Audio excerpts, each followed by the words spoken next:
impact for a number of reasons. One being that Connecticut is considered this stodgy old, the insurance company state, and I think that really breaks some of the stereotypes about Connecticut. I think it was important that Massachusetts not be out there all alone. They've been alone for 5 years, with being the only state to allow marriage, and so it was important that we begin to see that it's not just one state. And I will say that New York and New Jersey, Vermont, those are 3 states that will probably be next in line. I also think it's important the way that we have won here in Connecticut.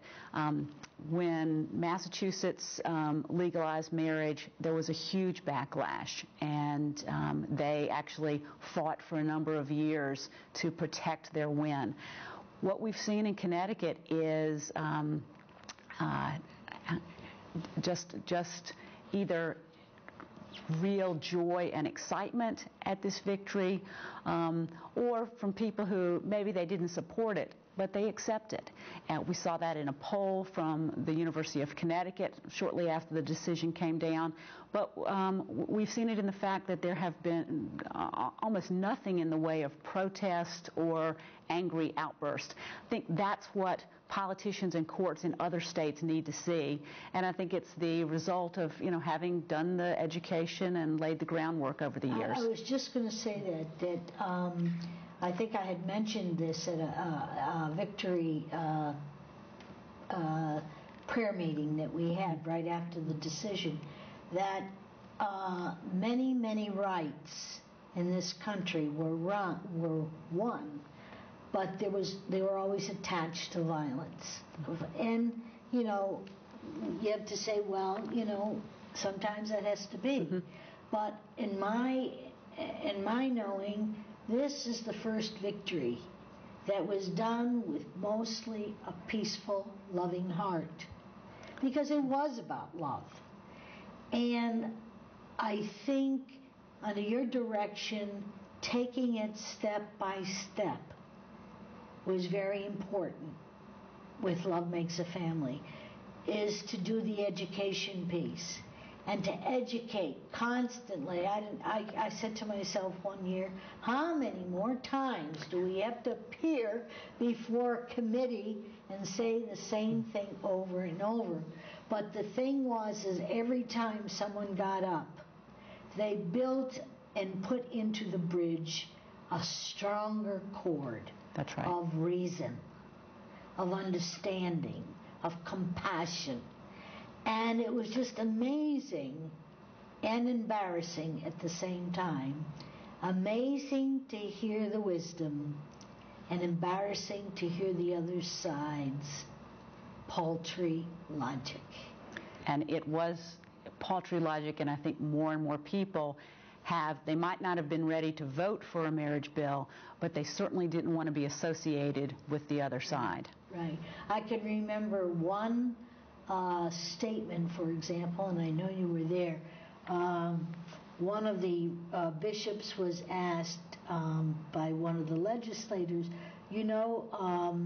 Bishop, you said that if this bill ever gets passed, it will destroy marriage. And yet, 1 out of 3 straight marriages now end in divorce. How is this going to affect the already terrible conditions of marriage today? And he was stunned. He didn't know what to say. He really didn't know what to say. So what is, being open to gay, lesbian people is the benefits of being able to strengthen in this country equality. All right, so I've made my... Well, and I think you are absolutely right that people have to hear, legislators, the general public some of them have to hear the stories again and again. And for some people, it's sort of a rational argument that moves them. For most people, I think it's putting a human face on the issue, an issue that might sound scary in a theoretical sense, but when they meet the people who are their neighbors and their family members and their coworkers, they realize that we're not scary, we're not threatening, we're not trying to destroy marriage. We just want access to this institution that's been such a significant one in our society. Mm-hmm. How does one fight? How or does Love Make a Family have a plan to try and do the same kind of thing with the federal government? There is, in our parlance, we say it's a DOMA. Mm-hmm. But DOMA, would you explain what a DOMA means and what that whole thing is with the federal government?